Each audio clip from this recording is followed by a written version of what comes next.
The world burned in silence, not the kind of silence born from peace, but the hollow, suffocating quiet that follows when every scream has already been spent. The colony of Vesta 9 once shimmered like a diamond in the void, a place where laughter echoed through titanium streets, where human children raced drones through the meadows of engineered grass, and where Elias Kane had built a home with his bare hands. Now only ash remained. He stood at the edge of the crater that had been his home, his breath shallow through a cracked visor, staring at the blackened horizon where the alien fleet had vanished minutes before. Smoke curled upward into the thin atmosphere like dying prayers, and beneath his boots lay the twisted remnants of everything he'd ever loved. His wife's pendant, silver shaped like a star, glinted weakly in the soot. He knelt, picked it up, and whispered her name once, before closing his fist around it until blood welled through his glove. The war hadn't come to Vesta 9 by accident. The coalition of Zyrex had declared the outer human colonies unsustainable aggressors, their words dressed in bureaucratic poison. But Elias knew the truth. They feared humanity. They called Earth's descendants Deathworlders, a name whispered like a curse across the stars, because humanity came from a planet that killed its own children daily and still called it life. The galaxy had seen death, but not resilience, not the kind that crawled through fire just to keep moving. When the Zyrex fleets came, the other colonies begged, bartered, surrendered. Vesta 9 refused. Elias had refused. Now, as he stood in the ruins of his refusal, he realized surrender wouldn't have saved them either. They would have burned regardless, because Deathworlders were not meant to coexist. They were meant to be erased. He stumbled through the ruins, his oxygen low, until he reached the edge of the communication array. The antenna was bent, half melted, but functional enough to broadcast a signal. He keyed the emergency frequency, his voice hoarse and cracked. "This is Elias Kane, survivor of Vesta 9. Coordinates transmitting now. To any human fleet. If you're out there, they came without warning. Civilians, thousands, gone. I repeat, Vesta 9 is lost," static answered him. He sank against the wreckage, the cold biting through his armor. For a moment, he thought of giving up, of letting the cold take him like it had taken everyone else. But then he remembered his daughter's laughter, echoing in the garden where now only dust remained. He had promised her that the stars would always be safe. He had lied. Hours passed before the reply came. "Elias Kane, this is Commander Varen of the 7th Terran Fleet. We received your transmission. Hold position. We're inbound." Relief flooded him, but only for a heartbeat. The 7th Fleet was 3 systems away at best. By the time they arrived, there would be nothing left to save. Still he stayed alive, long enough to watch the black void above shimmer as the fleet's dropships broke through orbit. When they landed, the soldiers found him standing among the ruins, covered in soot, the pendant clutched in his hand. He didn't cry when they asked him what happened. He just said one word: war. The reports hit Earth within days. The destruction of Vesta 9 wasn't the first strike against humanity, but it was the first that erased an entire civilian world. For the Terran Council, it was a line they could no longer ignore. Debates filled the orbital halls.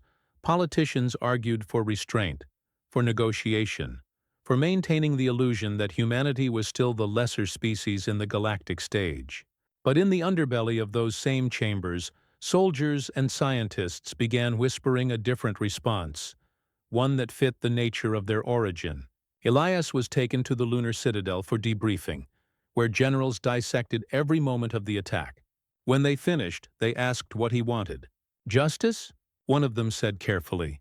Elias looked up, his eyes hollow but burning beneath the surface. "No," he said. "Retribution." Months passed. The Terran fleet prepared for war under the guise of diplomacy. Elias became something of a symbol, an unwilling one. The man who lost everything to the stars, the survivor who had seen the fire firsthand. But beneath that legend grew something darker. He volunteered for the Black Division, a unit so classified it officially didn't exist. They trained him not as a soldier, but as a weapon. He learned how to move through vacuum without light, how to make a ship vanish, how to make enemies disappear without a sound. Every simulation, Every test, every injection of neural upgrades brought him closer to the kind of human the galaxy feared most.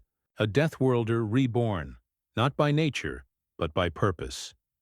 His first mission was a strike against a Xyrix outpost orbiting Delta Car. Intelligence marked it as a supply hub, lightly defended. Elias led a team of 6. By the time they were done, the outpost didn't exist anymore. The transmission logs later recorded the Xyrix commander's final words before the blast consumed him. "Deathworlders! They're real!" That phrase spread faster than any propaganda could have hoped. And for the first time in centuries, the galaxy began to tremble at the sound of a human name again. But vengeance wasn't enough. The Xyrix fleets continued their crusade, raising settlements across the fringe. Elias watched as more worlds burned. More names were added to the endless list of the lost. The politicians hesitated, fearful of escalating the war, of proving the galaxy's fears right. But Elias knew there was no avoiding it. They had already crossed the point of no return. "If they want the monster they think we are," he told the High Command, "then give it to them." His words echoed through every command channel, and when the fleets launched, they did so not under the banner of the Terran Council, but under a new one, black, with a single red star, the mark of vengeance. The Deathworlders had risen. The first real battle came at Virex Prime, a fortress world surrounded by planetary shields and defended by 30 war fleets. Humanity sent 3. The galaxy watched, expecting the humans to break, to beg, to burn. They didn't. The Deathworlders didn't fight like the others. They fought like those who had been forced to wrestle death since birth. They turned the vacuum into a weapon, the asteroids into blades. When the battle ended, Virex Prime was silent. Its defense grid torn apart, its oceans boiling under the wreckage of its own armada. Elias stood in the command bay of his ship, the Resolute, watching the world crumble through the viewport. For the first time since Vesta 9, he allowed himself to breathe. "For home," he whispered, and the crew repeated it like prayer. Words spread fast. The Deathworlders had declared war, not for conquest, not for resources, but for vengeance. Entire systems that once sneered at humanity began to fortify, afraid. The Xyrix coalition faltered, not from loss of ships, but from the weight of fear. Because when Deathworlders fought, they didn't aim to win battles, they aimed to end wars. And yet amid the fire and fury, Elias could not escape the hollowness inside him. Every victory brought him further from what he had once been. A husband, a father, a man who planted gardens beneath alien suns. Now he was something else, something made of ash and fury. Still he pressed forward, because the galaxy needed to learn what it meant to destroy a Deathworlder's home. As the days turned into weeks, the galaxy trembled under the rumor that a single man, an Earthborn, had turned an entire sector into ash. His name was whispered in fear across fleets and colonies, a myth given shape and fury, the Deathworlder. But beneath that name was something raw, something bleeding. Ethan Varr still dreamed of the mountain sunrise that used to spill across his home, the laughter of his daughter echoing through the pines, the smell of soil and rain.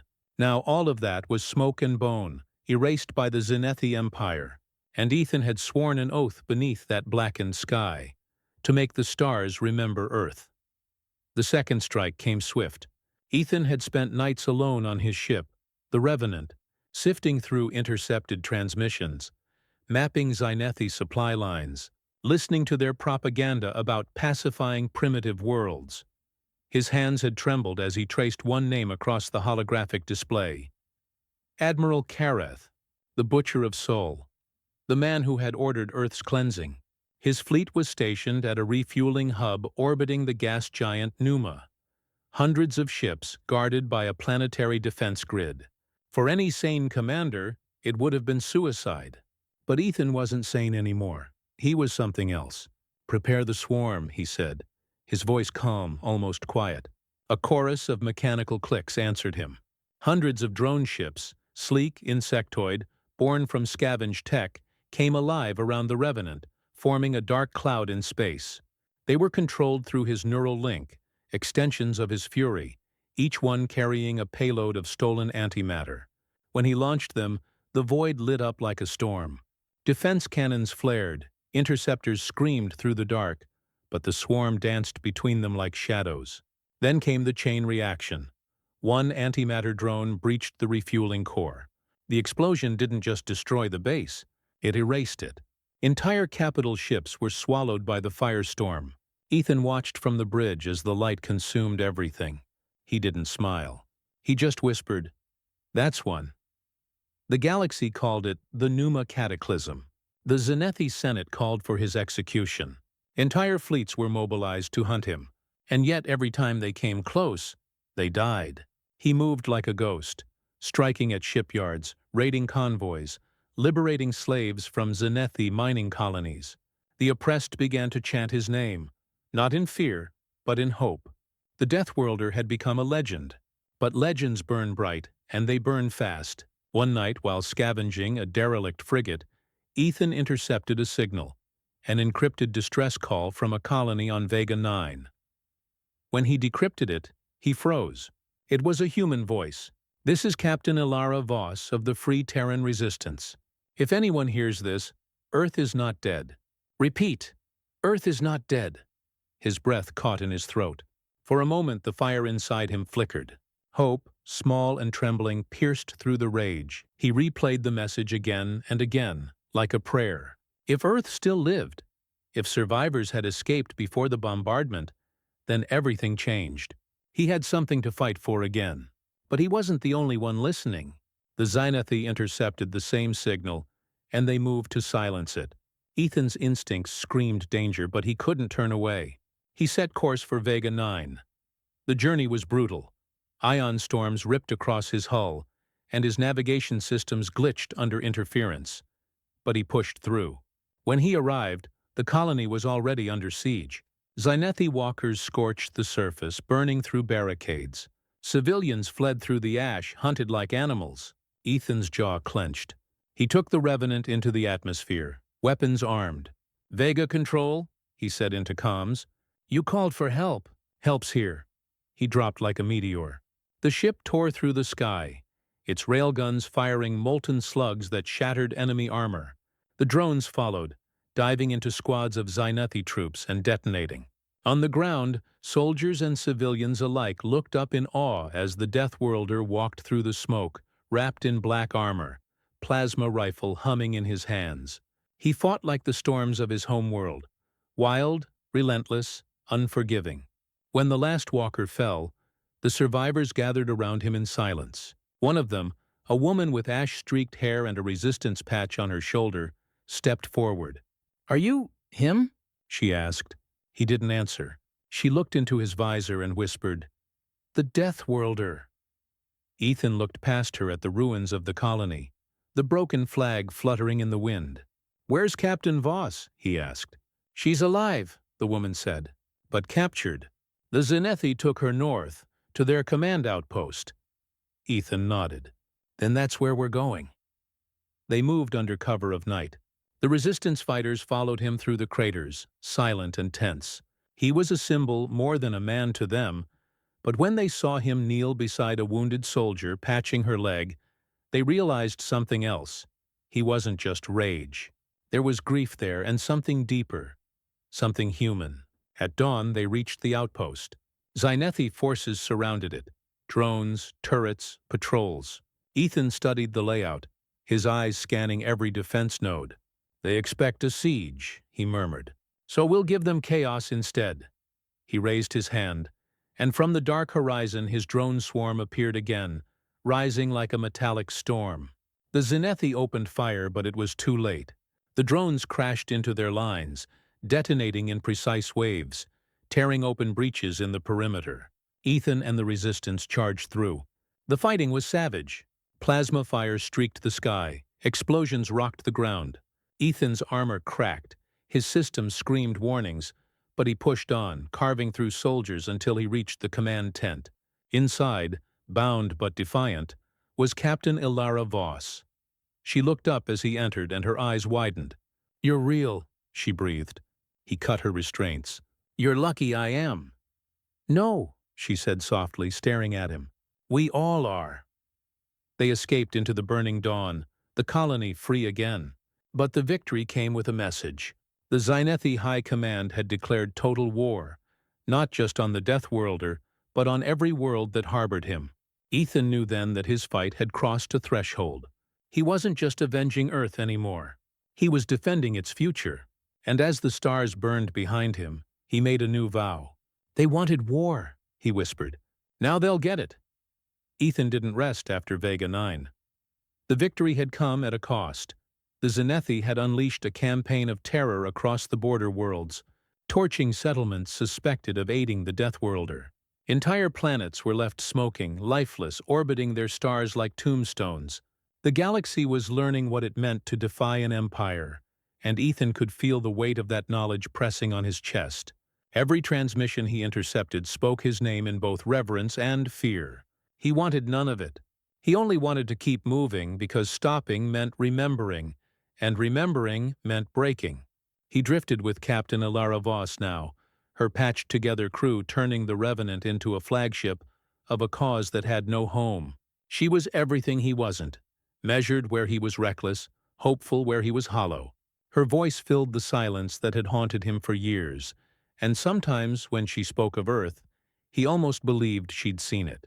"You've been fighting so long you've forgotten what winning feels like," she told him one night leaning against the viewport, her reflection shimmering against the sea of stars. "Winning doesn't bring them back," he muttered. "No," she said, "but it stops them from dying again." That truth stayed with him. The resistance was growing faster than he could comprehend. Colonies that had once bowed to the Zynethi now rallied under a crude banner, a hand gripping a broken chain. The Deathworlder had become a symbol of rebellion. Pirate lords, mercenary fleets, even deserters from the Zynethi Navy pledged themselves to his war. Ethan didn't want to lead, but leadership came for him anyway. In the War Council aboard the Revenant, holographic projections painted the dark. Ilara stood beside him, outlining targets. 3 Zynethi shipyards feed their western armada. "Take them out, and we cut their reach in half," she said. Ethan nodded, eyes hard. "Then that's where we strike." But as his forces expanded, so did the complexity of war. He could no longer fight like a ghost. Now he had to command like a general. It was something he despised. The bureaucracy, the strategy, the politics. He wanted to be on the front lines, where the only law was survival. Yet he obeyed the necessity. The war was no longer about revenge. It was about liberation. When they hit the shipyards of Lurith Prime, it wasn't with one ship, but with a fleet. 23 vessels flying under a patchwork of banners. The battle raged for 6 hours. The Zynethi defense line was formidable, their cruisers linked by energy barriers that shimmered like liquid glass. Ethan ordered his swarm to dive beneath, ripping apart the reactors that powered the field. The moment it fell, his main fleet surged forward. Plasma tore through vacuum, railguns screamed, and the debris of dying ships scattered across orbit like falling stars. In the command chair, Ethan felt every impact through the ship's frame, every loss like a heartbeat torn away. But by dawn it was done. Lurith Prime burned, and the Resistance had its first strategic victory. The entire sector rose in revolt within a week. Broadcasts echoed his name, not as a curse but as a promise. Yet for every victory the Zynethi answered with cruelty. They glassed the moon of Varus, slaughtered the miners of Hether 8, and displayed their corpses across orbiting billboards to remind the galaxy who ruled. Ethan saw the footage and didn't speak for days. Ilara found him sitting alone in the observation deck, helmet off, his face a map of exhaustion. "You can't carry all of them," she said quietly. "I can try," he replied, voice breaking. "Because if I don't, who will?" He turned his eyes to the void, where wreckage still drifted like ghosts. "They took everything from me, Ilara. I'll burn the stars before I let them take what's left from anyone else." She reached out, touching his shoulder. "Then let's make sure there's something left to save." Months passed. The Resistance became a movement. Worlds fell out of Zynethi control faster than they could be reclaimed. For the first time in centuries, the Empire trembled. But empires don't fall quietly. They collapse with claws and teeth. In response, the Zynethi unleashed Project Silence, a weapon whispered about in intercepted transmissions. No one knew what it was until Ethan saw it with his own eyes. A single dreadnought, larger than cities, powered by a singularity core, capable of wiping entire fleets in a single pulse. It appeared without warning over the colony of Talos Reach, annihilating the surface before anyone could evacuate. Millions gone in seconds.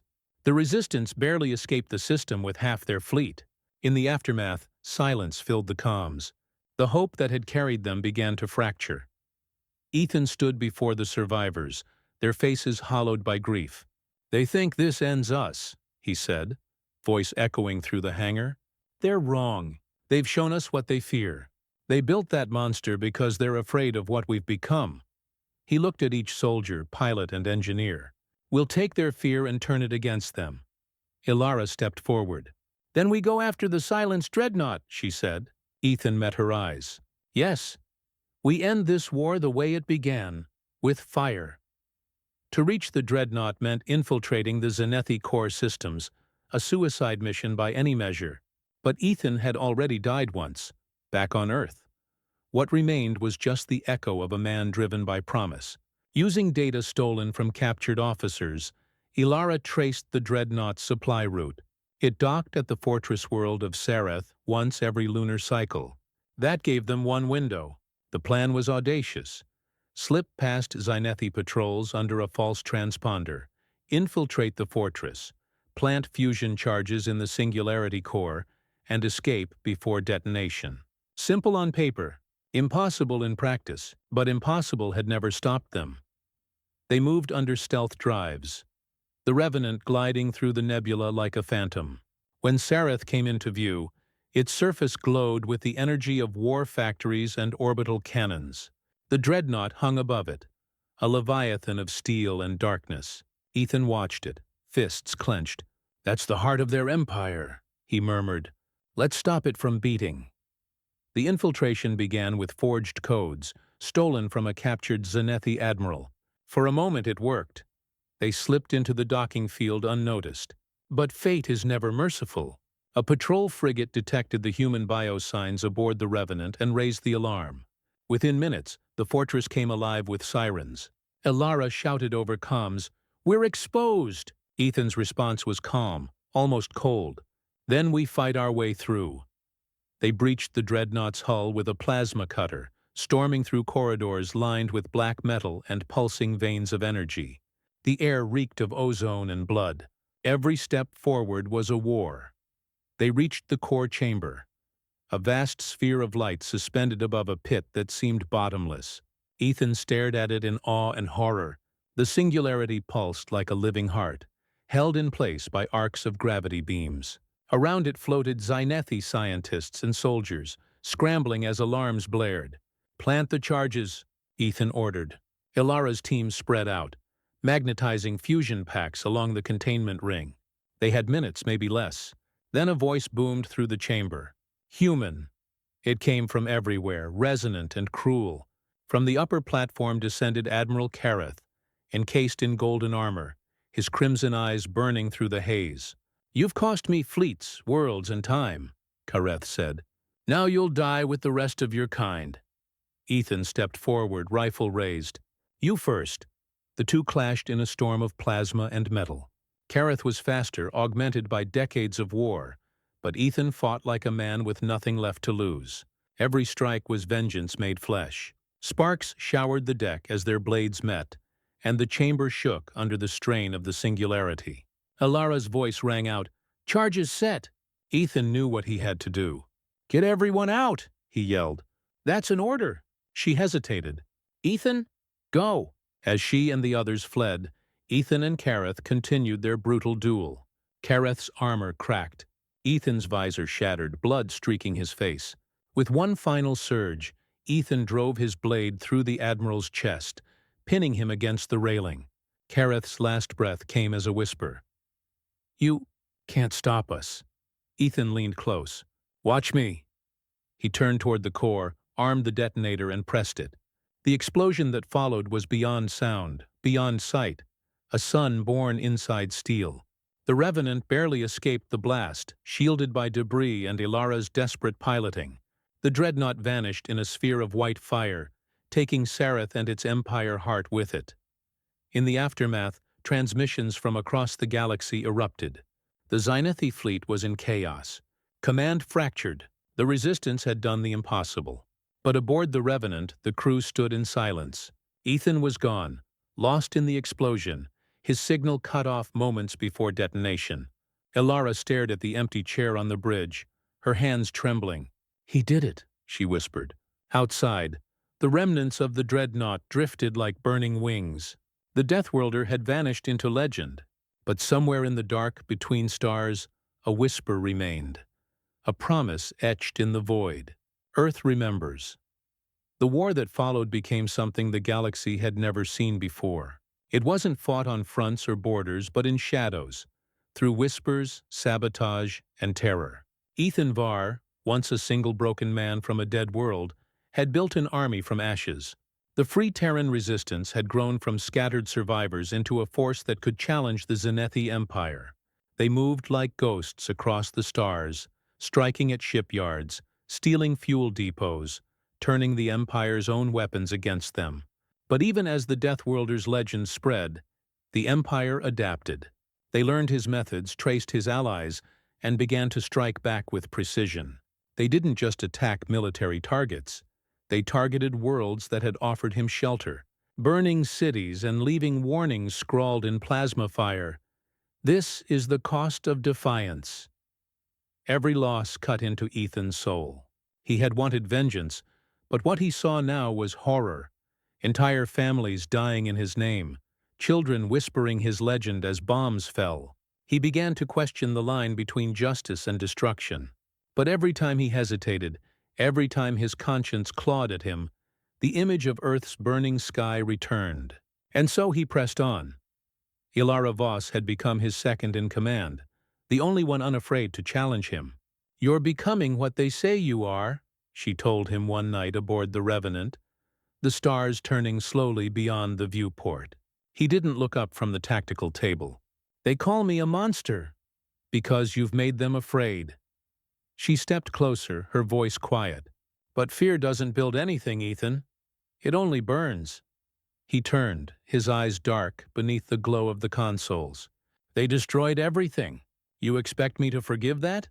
"No," she said softly, "but maybe it's time you started fighting for something instead of just against it." Her words lingered. For the first time in months, he found himself wondering what victory would even look like. Was it enough to make them suffer as he had? Or could he build something new from the wreckage? That thought stayed with him as new intelligence came in. A plan to end the war once and for all. The Resistance's scouts had discovered the location of the Zynethi Central Command Hub, deep within the nebular folds of a system called Theraxis. It wasn't a single station, but a floating fortress, a city of metal built within a living storm. The Zynethi Emperor himself, Varen Thal, was rumored to reside there, a being both feared and revered, the one who had ordered the burning of Earth. The idea of reaching him set something alight in Ethan's chest. It wasn't just revenge anymore, it was justice. "We take Theraxis," Ethan said to the gathered resistance leaders. "We cut off the head and the Empire collapses." The room buzzed with tension. "It's suicide," one of the commanders muttered. "Their defenses—" "We've faced worse," Ethan interrupted. "And if we don't strike now, they'll rebuild faster than we can stop them." Ilara looked at him from across the table. "Then we'll need everyone, every world that's ever suffered under them." And they answered. One by one, signals came in from across the galaxy. Human outposts, freed slave colonies, even alien races once conquered by the Zynethi. They all pledged to fight. The tide was turning. In the weeks that followed, the largest fleet since the old Galactic Wars assembled in the dark reaches of space. The resistance ships were a patchwork. Old freighters refitted with plasma cannons, stealth corvettes painted black, scavenged Zynethi destroyers under new command. At the heart of it all was the Revenant, its hull now etched with the scars of 100 battles. As they prepared for the final assault, Ethan stood before the fleet's assembled captains, his voice transmitted across thousands of ships. "You all know what they took from us," he said, his tone steady, low. our homes, our families, our worlds. They wanted us to bow. They wanted us to forget what it means to be free. But today, they'll remember our names. Today, we remind the stars what humanity was made for. The cheers that followed echoed like thunder across the void. When the fleet arrived at Theraxis, the nebula bloomed before them like a storm of fire and light. Lightning arced between the swirling gas clouds, illuminating the massive fortress within. A leviathan of steel and energy, bristling with weapon platforms. "All units," Ethan said, gripping the command console. "Begin the assault." The first waves of resistance fighters darted forward, weaving through plasma fire. The Zenith fleet met them head-on, their ships sleek and precise, their weapons carving through the dark. The battle that erupted was chaos, beautiful and terrible. Explosions tore through the nebula, lighting the battlefield like a second sun. Ethan's drones swept ahead, tearing open flanks for the main fleet to push through, but the Zenithi had prepared. Massive ion emitters hidden within the storm pulsed to life, disabling hundreds of resistance ships in a single burst. The comms filled with screams and static. "They've trapped us!" someone shouted. Ethan's jaw tightened. "Reroute power to dampeners, now!" The Revenant shuddered under the electromagnetic surge, systems flickering. "We're not trapped," Ethan growled. "They are." He sent a mental command through his neural link, activating the drones hidden in the debris field behind the Zynethi lines. Thousands of dormant units powered up and surged forward, striking from behind. The Empire's ships turned too late, their formation shattered. Through the chaos, Ethan saw the fortress ahead, its core glowing like a sun. "Take us in," he ordered. Ilara's hands flew across the controls. "That's suicide." "Then we'll die close enough to hurt them." The Revenant plunged into the storm, weaving through plasma flares and wreckage. Defense turrets locked on, but Ethan's drones intercepted the shots, detonating one after another to clear a path. The ship smashed through the outer hull of the fortress, tearing into its corridors. Sparks flew as metal screamed under pressure. "We're in!" Ilara shouted. "Hull integrity's failing." Ethan grabbed his rifle. "Then let's make it worth it." They led a boarding party through the smoking corridors. Resistance soldiers fighting room by room. The air was thick with fire and blood. Zynethi elites, towering armored beings, charged at them with plasma blades. But Ethan met them head-on. He moved like something feral, his every strike guided by rage and precision. The fortress trembled under bombardment from outside. The battle raged across every level. When they reached the central command spire, the doors sealed shut behind them. A voice echoed through the chamber, calm, resonant. "So the ghost of Earth finally comes to die." Varenthal stood before them, tall and regal, his armor glimmering with energy fields. His face was cold, alien, eyes like molten gold. "You are a plague," he said. "Your kind brought ruin wherever it spread. We cleansed you to preserve order." Ethan leveled his rifle. "You burned children," he said. "You call that order?" "I call it mercy," Thal replied. The galaxy was never meant for Deathworlders. "You were chaos given flesh," Ethan fired. The Emperor deflected the shot with a flick of his hand, energy shield flaring. Then he raised his arm, unleashing a blast of force that hurled Ethan across the chamber. "You cannot kill what is divine," Thal hissed. Ethan pushed himself up, blood on his lips. "Then I'll remind you what it means to be human." They clashed in a storm of light and fury. Plasma bolts, energy blades, and raw strength collided. Ilara and the others fought off guards while Ethan battled Thal in the heart of the command room. Each strike of the Emperor's weapon burned through his armor. Each of Ethan's blows cracked the shield around Thal's body. The room shook as explosions rippled through the fortress. "You've already lost," Thal said, pressing his blade against Ethan's chest. "Your people will die screaming." Ethan caught the weapon's hilt, forcing it aside with a growl. "Then we'll die free." With one last surge of strength, he drove his combat knife, crafted from the steel of his home, straight through the Emperor's chest. Thal's eyes widened in disbelief. "Impossible," he whispered as the light faded from his armor. "That's for Earth," Ethan said quietly, pulling the blade free. The Emperor collapsed. The fortress alarms blared, the core destabilizing. Elara grabbed his arm. "Ethan, we need to go. The whole thing's going to blow." He turned toward the dying emperor, then back to her. "Get them out. I'll finish this." "No," she shouted, but he pushed her toward the exit. "That's an order." He staggered to the control console, overriding the core systems. The fortress began to collapse, energy surging through its veins. He looked once at the void beyond the shattered viewport. The storm, the fleet, the fire, and whispered, "For Earth." Then he pressed the final command. Outside, the nebula erupted in a blinding light as the fortress detonated. Shock waves rippled through space, tearing apart the Zenethi fleet. The resistance ships scattered, barely escaping the inferno. When the light faded, Theraxis was gone. And so was the Revenant. The Deathworlder had vanished into legend. Elara watched from her escape ship, tears streaking her face. "He did it," she whispered. "He actually did it." Across the fleet, silence filled the comms. Then, one by one, voices began to speak. "For Earth," they said. "For the Deathworlder." The words echoed like a prayer through the stars, a vow that the galaxy would never forget what one man from a dead world had done. But Elara knew it wasn't over. The Empire was broken, yes, but its remnants still lingered, and somewhere, in the drifting remains of Theraxis, she hoped, maybe, just maybe, Ethan Var still lived. In the aftermath of Theraxis, the stars went silent. The explosion had torn through the nebula, scattering fragments of the fortress and shattering the Zenethi fleet. For weeks there was no word, no trace, only drifting debris and static-filled transmissions. The Resistance mourned, but even their grief carried a spark of triumph, because the empire that had once enslaved entire worlds was crumbling. Systems long ruled by the Zenethi revolted.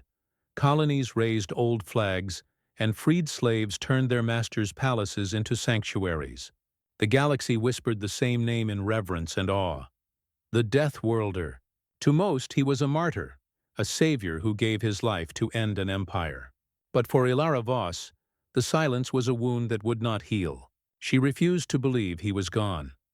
Months passed, as the Resistance solidified its hold on liberated systems. Elara led the rebuilding efforts, coordinating between species that had once been enemies, now bound by the memory of one human's fury. Still, every night she would look out at the stars, searching the debris fields of Theraxis. Reports came in from scavengers, fragments of Zenethi wrecks, bits of the Revenant's hull, but never anything more. Until one day a signal came through, faint, buried in noise. It was an automated distress beacon, human code, pulsing from the edge of the nebula. Her heart raced as she traced its origin. It wasn't a standard resistance frequency. It was older, Revenant protocol. "He's alive," she whispered. Against her advisor's warning, she gathered a small crew and set course for the signal. The nebula was still volatile, its gases charged with residual energy from the explosion. Lightning danced across their hull as they descended deeper into the storm. The beacon grew stronger. "It's coming from an asteroid cluster," her pilot reported. When they approached, they saw it. A shattered Zenethi dreadnought, impaled against a rocky outcrop, its hull half melted from the blast. Inside, faint life signs. Elara didn't wait for scans. She donned her armor, grabbed her rifle, and led the boarding party. The corridors were dark, the air filled with the scent of scorched metal. "Power readings?" she asked. "Minimal," her engineer said. "Whatever hit this place? It's a miracle anything's left." They reached the command chamber, and there, amidst the wreckage, a single cryopod flickered weakly. The glass was cracked, frost clinging to the edges. Through it, she saw a familiar face, scarred, pale, but unmistakably human. "Ethan!" Her voice broke. She tore the control panel open, rerouting power manually. The pod hissed, releasing steam as it opened. He collapsed into her arms, weak but alive. His eyes fluttered open, unfocused. "Elara, you stubborn bastard," she whispered, tears running down her face. "You just couldn't die, could you?" He tried to speak, but his throat was dry. She helped him drink from her canteen, holding him close. "We thought you were gone." "Almost was," he rasped. The explosion threw the ship into the nebula. Systems failed. Tried to shut myself in cryo before the core went critical. He looked around at the wreckage. Guess it worked. They brought him aboard the Eidolon, the Resistance flagship that had replaced the Revenant. The medics tended to him, though his body was marked with radiation burns and deep scars. Days later, when he could finally walk again, he stood before the observation window watching the stars drift by. Elara joined him quietly. "You destroyed their empire," she said. "Varenthal is dead. The Zynethi fleets are scattered. You won." Ethan shook his head. "No one wins in war. We just stop losing for a while." She looked at him, seeing the weight behind his eyes, the kind of exhaustion that comes from carrying an entire world's ghosts. "The galaxy needs a symbol," she said. "You gave them that." "Symbols fade," he replied. "They'll start fighting again. New empires will rise. Someone will always think they can rule through fire. Then we make sure they can't," she said simply. Over the following months, Ethan watched as the Resistance transformed from a rebellion into something greater. Worlds formed a coalition, the Accord of the Free Systems. Human, alien, hybrid. All united under one promise. No world would ever again face annihilation. Elara became its first chancellor, though she still insisted on leading missions from the front when needed. Ethan, however, refused any title. "I'm not a leader," he told her. "Not anymore." Instead, he traveled between worlds, helping rebuild colonies, teaching those who had grown up in the ashes how to plant again, how to fight when they must, but live when they could. But peace was fragile. The remnants of the Zynethi Empire had fled to the outer sectors, gathering strength under new warlords. And worse, rumors spread of something stirring beyond known space. Unidentified fleets, neither Zynethi nor human, were moving along the galactic rim. When reports of entire outposts vanishing began to surface, fear returned. Elara called an emergency council. "We've seen what happens when we ignore the signs," she said. "We won't make that mistake again." Ethan stood at the edge of the room, silent as leaders debated strategy. When the arguments turned to panic, he finally spoke. "Fear is how it starts," he said. The room fell quiet. "We can't afford to fight each other again. Whatever's coming, we face it together." His words carried the same quiet power they always had, and for a moment everyone believed they could.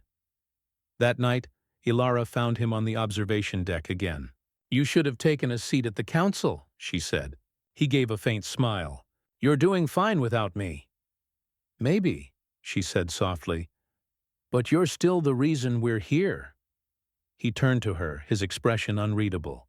"You think I saved the galaxy, but the truth is, I was just trying to make the pain stop." She stepped closer. "And you did, for billions of people." "Maybe," he said, looking at the stars. "But I'll never stop hearing the screams of Earth." She reached out, touching his arm. "Then let them remind you why you fight. Not who you lost, but what you built." Weeks later, a new threat emerged.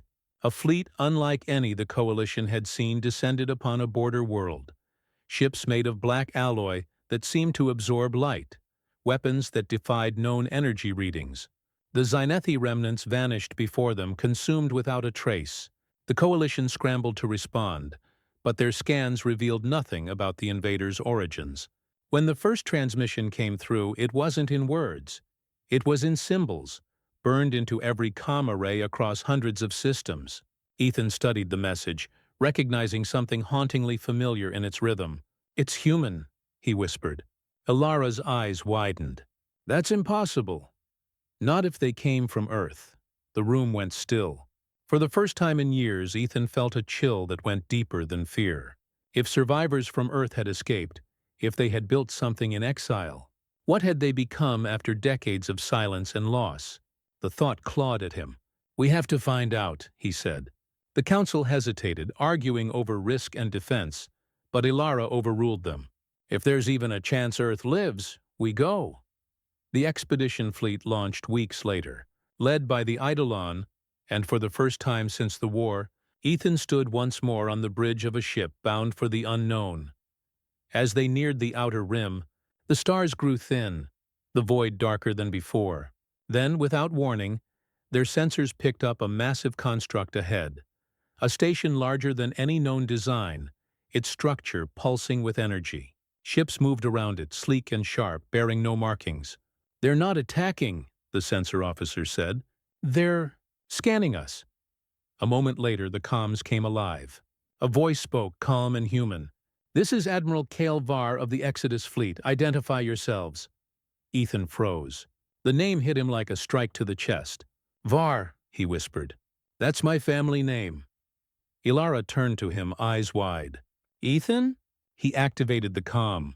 "This is Ethan Var of the Terran Resistance. Earth fell 70 years ago. Who are you?" There was silence. Then the voice replied, steady but filled with disbelief. "Then the rumors were true. You survived." The transmission cut off, replaced by a visual feed.